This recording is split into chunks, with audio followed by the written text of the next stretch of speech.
Assalamualaikum warahmatullahi wabarakatuh. Selamat pagi, siang, sore ataupun malam kepada rekan-rekan mahasiswa yang sedang mengikuti perkuliahan melalui video yang saya buat ini. Mohon maaf sebelumnya, proses perkuliahan kita secara tatap muka tidak bisa dilakukan karena ada hal-hal tertentu yang menjadi kendala kita untuk melakukannya di dalam kelas.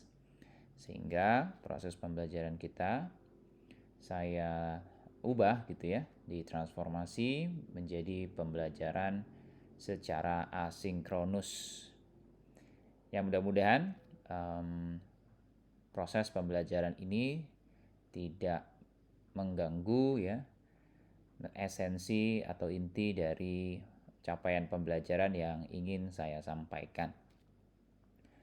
Nah, setelah UTS yang lalu kita sudah mengevaluasi bagaimana UTS yang telah Anda kerjakan tersebut, dan harusnya Anda sudah bisa memetakan sejauh mana nilai-nilai atau soal-soal yang dalam hal ini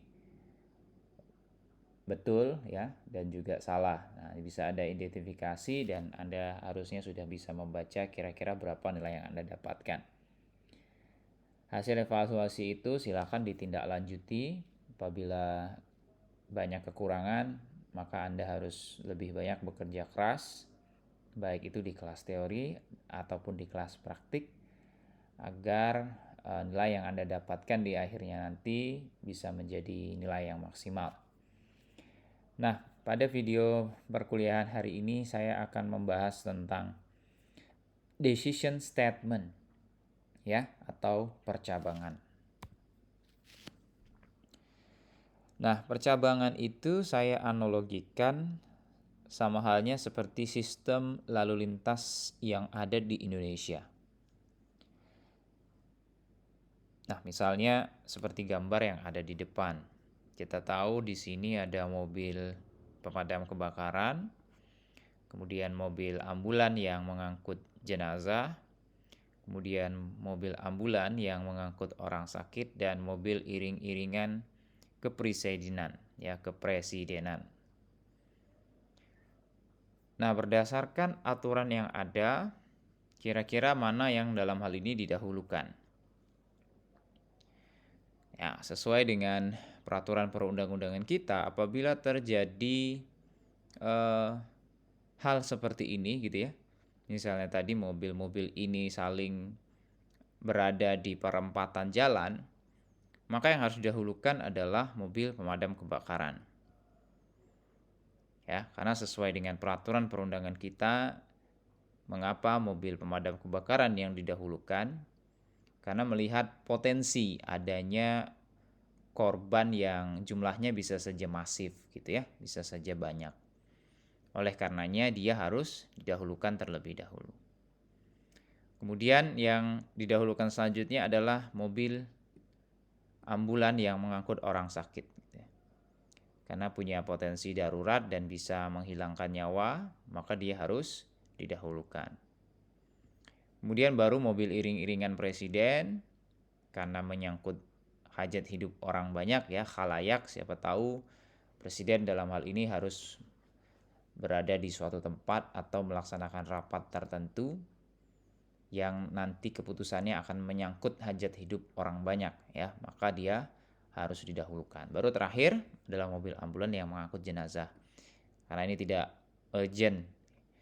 Maka seperti inilah prinsipnya decision statement. Prinsipnya pengambilan keputusan. Siapa yang harus didahulukan, ya, urut-urutannya seperti apa, itu harus sudah diatur di dalam peraturan tertentu. Nah, ini konteksnya adalah lalu lintas. Bagaimana dengan coding gitu ya. Nah, sebenarnya kita banyak kasus ya dalam konteks percabangan. Salah satunya saja misalnya kita melakukan login ke dalam sosial media yang kita miliki. Ya, biasanya ketika Anda diminta login, Anda akan diminta username dan password ya, kurang lebih seperti itu. Nah, Anda akan mengisikan apa username dan apa password Anda. Apabila salah satunya salah, maka keputusannya adalah Anda tidak bisa login. Ya. Atau apabila kedua-duanya salah, apalagi ya, Anda pasti tidak bisa login. Atau kalau kedua-duanya benar, nah, maka keputusannya adalah Anda bisa login. Nah, jadi seperti itu prinsip percabangan. Nah, nanti kita akan menemukan simbol ini. Ya, ini adalah simbol flowchart yang kemarin kita sudah latihan tapi tidak kita gunakan. At least kalian sudah mengenali simbol ini gunanya untuk apa. Lah, ini adalah simbol decision namanya, simbol keputusan. Ini misalnya ada proses-proses tertentu di sini ya. Ini ada proses-proses sebelumnya.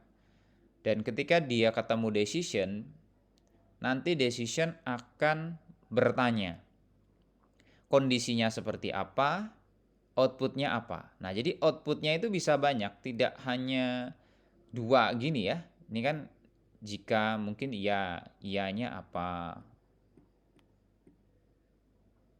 Nah, di sini tidak yes or no gitu ya. Atau mungkin bisa saja juga ada percabangan bentuk lain di sini. Nah, kalau melihat dari studi kasus yang tadi sudah kita eksplorasi bersama-sama, contohnya adalah login pada sebuah aplikasi, maka ketika dia login akan ditanya dulu jika, nah kondisi di sini akan berubah jika gitu ya, kondisinya adalah password benar dan username benar, maka ya gitu ya. Ya itu artinya maka kondisinya benar, maka dia bisa login gitu. Jika tidak, nah bisa saja nanti decisionnya berbalik kayak gini. Nah, dia harus mengisikan username dan password dengan benar dulu sampai kondisinya dua-duanya benar. Ya. Jadi percabangan pada prinsipnya akan mampu membuat program berpikir dengan menentukan tindakan sesuai dengan kondisi yang kita berikan. Ya.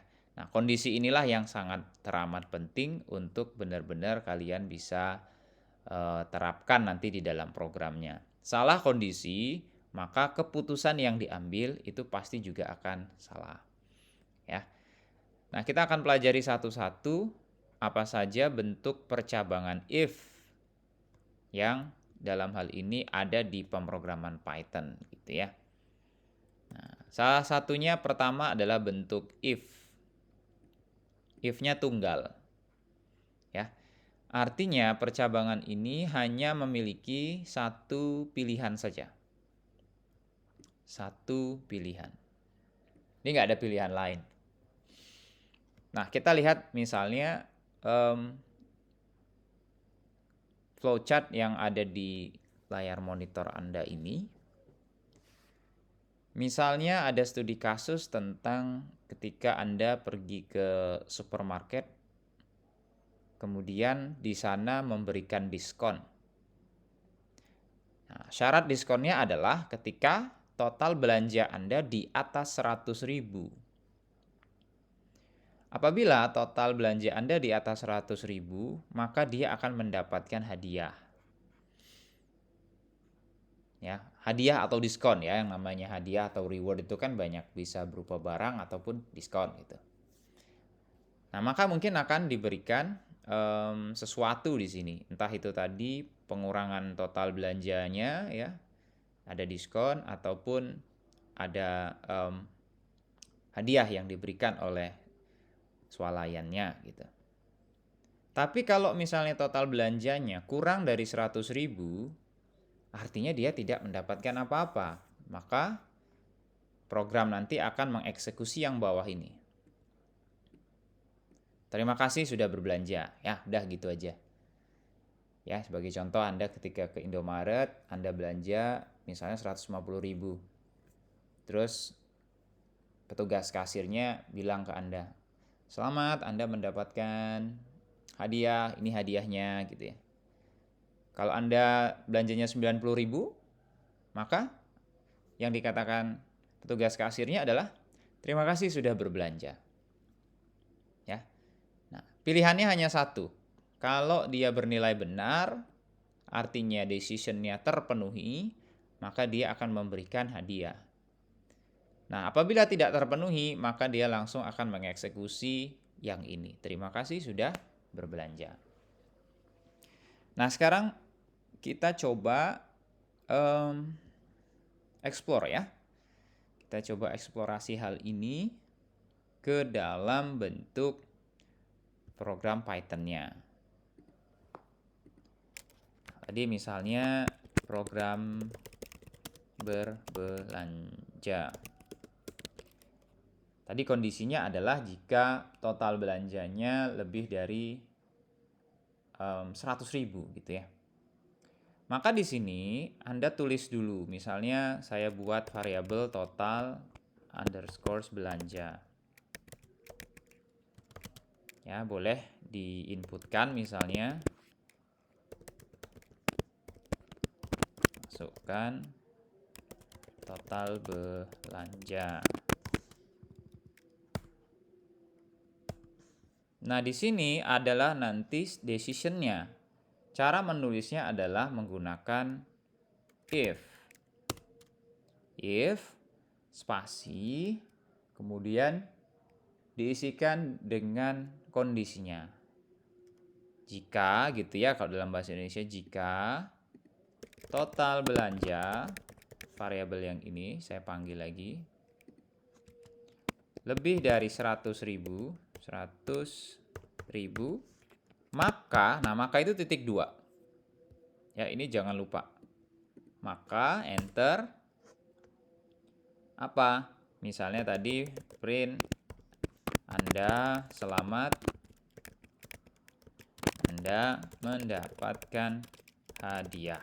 Nah, Anda bisa lihat di baris 5 dan 6 ya. Baris 6 ini adalah punyanya baris 5. Jadi kalau saya tutup, nah dia akan hilang gitu ya. Maksudnya hilang itu menjadi kepemilikannya baris 5. Jadi ini bisa dimunculkan dan bisa di hide gitu. Nah, kalau Anda nulis sesuatu di sini, maka nanti itu akan semuanya adalah punya baris 5, kepemilikan decision gitu ya. Jadi kalau untuk memutus kepemilikannya istilahnya, maka kembalikan kursornya ke bagian awal. Seperti ini. Nah, ini jadi bukan punya dia lagi. Selanjutnya kita eksekusi seperti biasa saja, ya. Seperti yang dicontohkan oleh flowchart ini. Terima kasih sudah berbelanja. Ya, tinggal print. Terima kasih sudah berbelanja.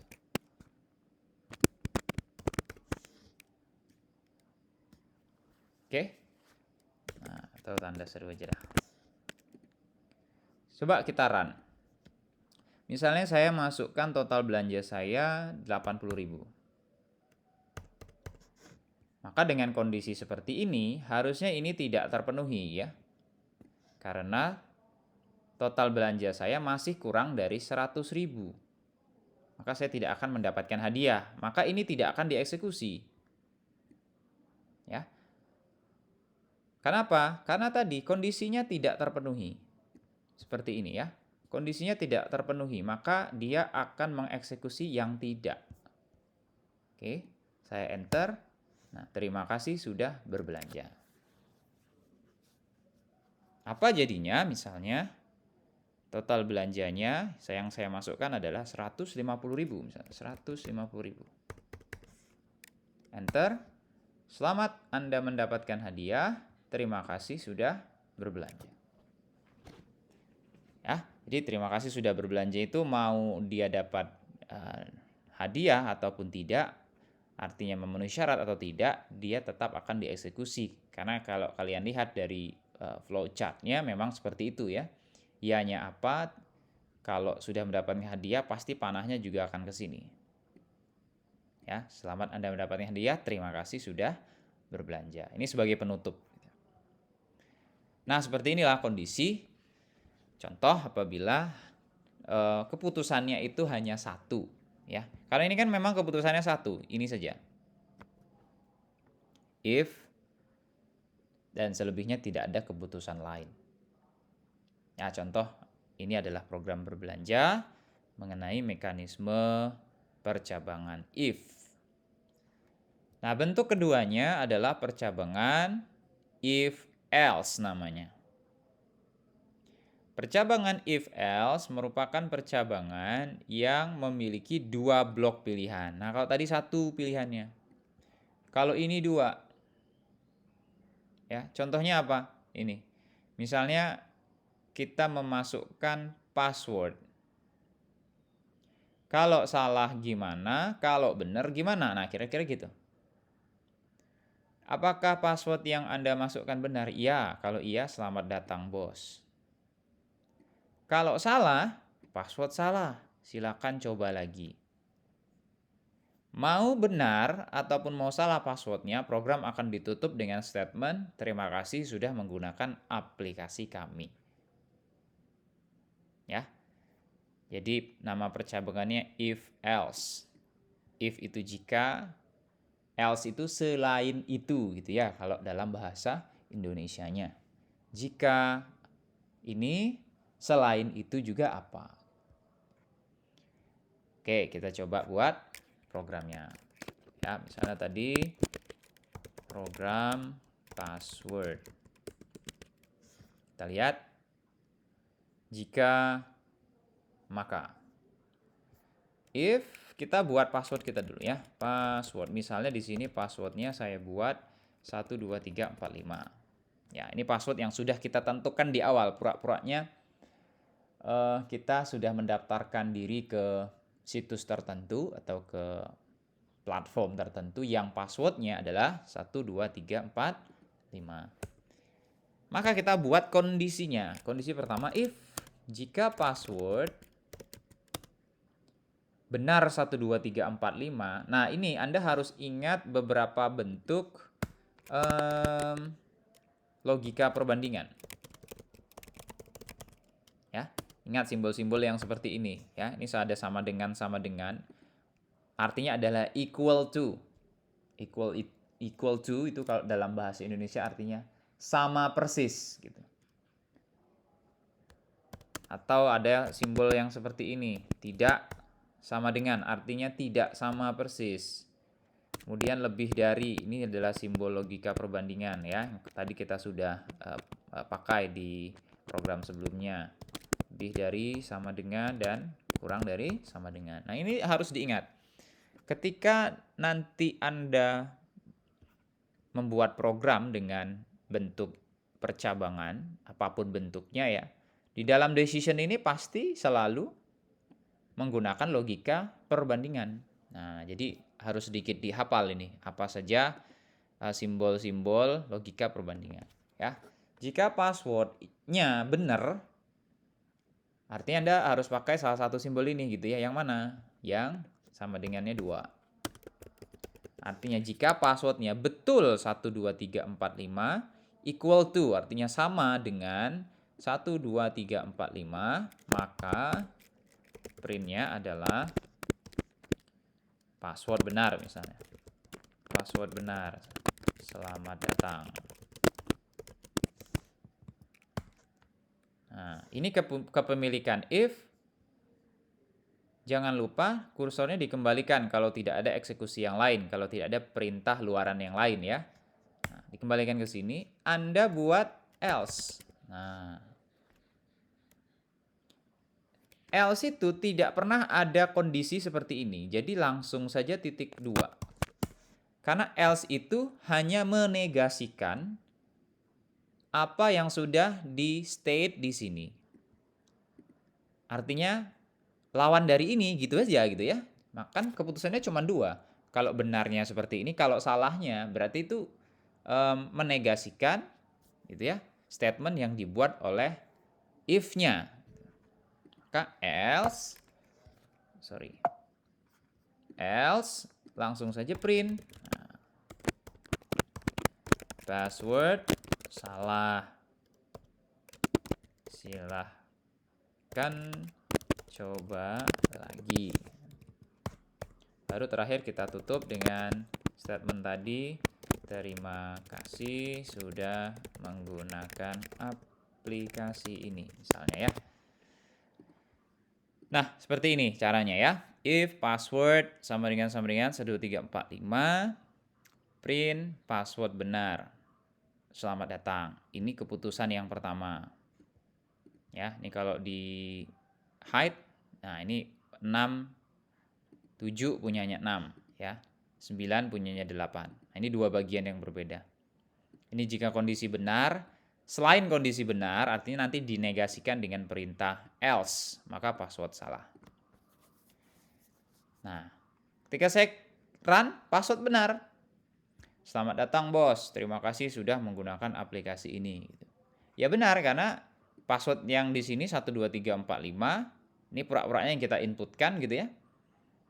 Nah, ini 1, 2, 3, 4, 5 benar. Bagaimana kalau di sini saya tambahkan 7? 1, 2, 3, 4, 5, 7.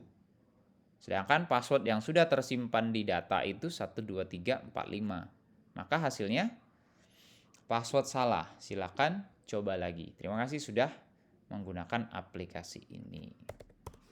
Ya, atau kalau mau sedikit advance di sini Anda bisa menggunakan perintah input gitu ya. Misalnya passwordnya angka semua, maka integer input masukkan password Anda. Kan gini ya kalau di program. Nah, kita tahu bahwa password yang sudah tersimpan di database kita itu adalah 1, 2, 3, 4, 5. Kemudian Anda tulis passwordnya 5671 misalnya. Maka outputnya adalah pasti password salah. Silahkan coba lagi. Kita coba lagi. 1, 2, 3, 4. 5-nya kurang. Enter. Tetap salah. Ya. Yang benar adalah 1, 2, 3, 4, 5. Password benar, selamat datang, terima kasih sudah menggunakan aplikasi ini. Nah, jadi kesimpulannya seperti ini teman-teman semuanya, bagaimana menggunakan bentuk percabangan if else yang memiliki dua decision atau memiliki dua keputusan atau memiliki dua blok pilihan.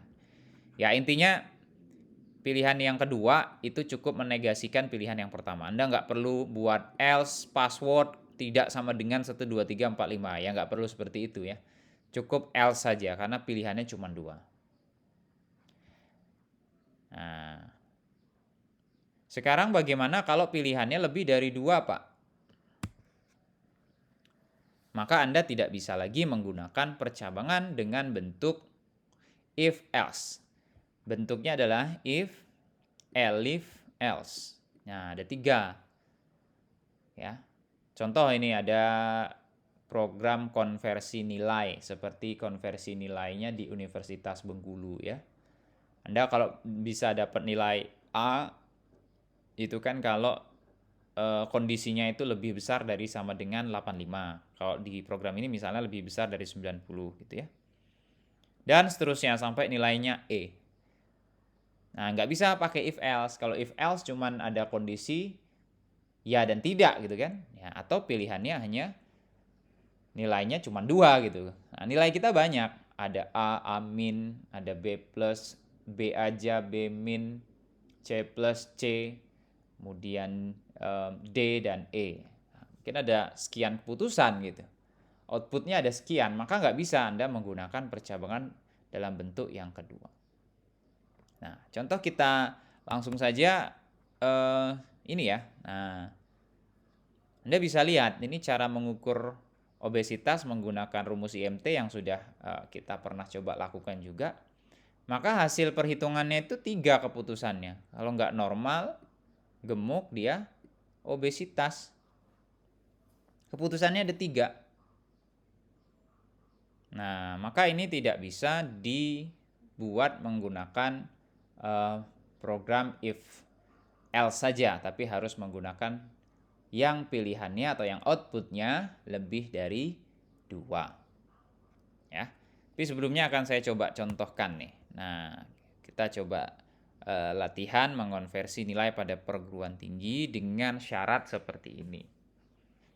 Ya, ini konversi nilai yang berlaku di UNIP juga ya, dari A sampai E. 1, 2, 3, 4, 5, 6, 7, 8, ada 9 keputusan. Oke, kita buat program konversi nilai. Yang mula-mula ditanya dulu nilai angkanya berapa. Jadi kita minta user untuk menginputkan nilai angka ya. Input nilai angka mahasiswa misalnya. Nanti diinputkan, terus kita buat kondisinya. If nilai angka yang diinputkan oleh user itu lebih dari sama dengan 85, maka dia mendapatkan nilai A. Nah, gini buatnya. Terus tapi jangan menggunakan if terus. Nah, tadi di program ya, kita harus menggunakan perintah elif namanya. Maka tulis elif. Elif itu singkatan dari else if, selain itu ya, selain itu, selain itu, selain itu gitu. Terus ini dikopas saja. Nilai angkanya lebih dari sama dengan 85 itu masih A ya, makanya di sini ada sama dengannya. Jadi kalau di sini lebih besar dari 80, maka dia baru mendapatkan nilai amin.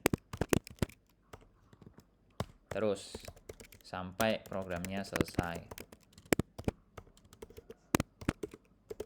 Maka print di sini B plus. Elif lagi nilai angka lebih dari sama dengan 70, maka dia dapat B aja.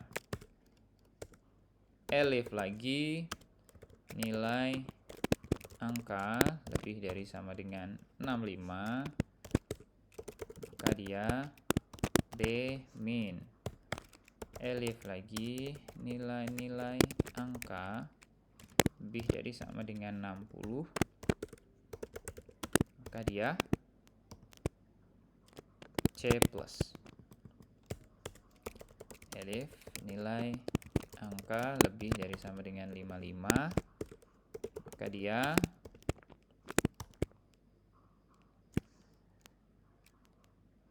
C ya. Elif lagi nilai angka lebih dari sama dengan 45, maka nilainya adalah D. Nah, di akhir jangan ditulis elif lagi karena dia sebagai penutup. Ya, defaultnya kalau tidak dapat 85, nggak dapat 80, intinya nggak dapat A, amin, sampai D, dia dapat apa? Dapat E. Maka ditutup dengan else. Terakhir ya, nilai terakhir atau pilihan terakhir itu pasti ditutup dengan else. Nah, sama halnya seperti ini tadi kan. Ini if. Yang pertama itu selalu dibuka dengan if. Yang ini pasti pakai elif. Yang F kalau di program ini itu selalu pakai else. Ya, dengan di kasus kita tadi kita pakai E untuk print yang terakhir. Oke, nilai kita coba apakah ada kesalahan penulisan. Oh benar, input nilai angka mahasiswa. Misalnya saya buat 90. Maka hasilnya dia mendapatkan A. Kita coba lagi. Input nilai angka mahasiswa 78. Ini harusnya dapatnya B plus ya. Betul, B plus. Masukkan misalnya cuma dapat 20, maka dapatnya E. Nah, intinya udah benar semua ya program yang kita buat tadi. Jadi seperti itu ya. Jadi kalau misalnya ini pilihannya tadi banyak, ada 9. Maka kondisi pertama itu selalu dibuka dengan if dulu. Kondisi kedua dan seterusnya itu harus menggunakan elif. Penulisannya sama. Defaultnya, sisanya adalah atau dalam hal ini keputusan terakhir akan ditutup dengan perintah else. Kalau misalnya pilihannya ada 3, misalnya contoh program IMT tadi, maka yang ini pakai if normal, gemuk pakai elif, obesitasnya pakai else. Ya. Tapi masalahnya di perhitungan IMT itu ada range ya, 18 sampai 25. Nah, ini akan kita coba bahas di pertemuan selanjutnya. Oke? Nah, silakan dipahami sebisa mungkin ketika saya menjelaskan Anda juga mencobakan hal ini karena bisa karena biasa. Ya. Sebuah pembelajaran itu apabila mau nyangkut, mau diserap lebih dari 50%, maka kalian harus mempraktikkannya, mencobanya. Mendengar saja itu hanya 10%, apalagi cuma melihat saja. Ya apalagi tidak dilihat sama sekali gitu ya. Nah, maka instruksi saya kalian harus mencobanya. Ini lebih enak ya karena di video Anda bisa pause, bisa stop, dan bisa melanjutkannya kembali mengenai program yang dari tadi sudah saya tunjukkan ke Anda semua. Nah, itu saja sebagai pengganti perkuliahan kita pada pertemuan yang ke-9. Ya, nanti akan saya umumkan juga ke Sipennya bagaimana bentuk pertemuan perkuliahan kita yang ke-10. Mengingat dalam 2 minggu ke depan ya, laboratorium sistem informasi akan digunakan untuk pelaksanaan UTBK. Nanti kita cari cara apakah melalui Zoom misalnya, ataukah melalui cara seperti ini proses perkuliahannya. Itu saja untuk perkuliahan kita hari ini. Silakan untuk dapat disimak, dipelajari. Saya akhiri. Assalamualaikum warahmatullahi wabarakatuh.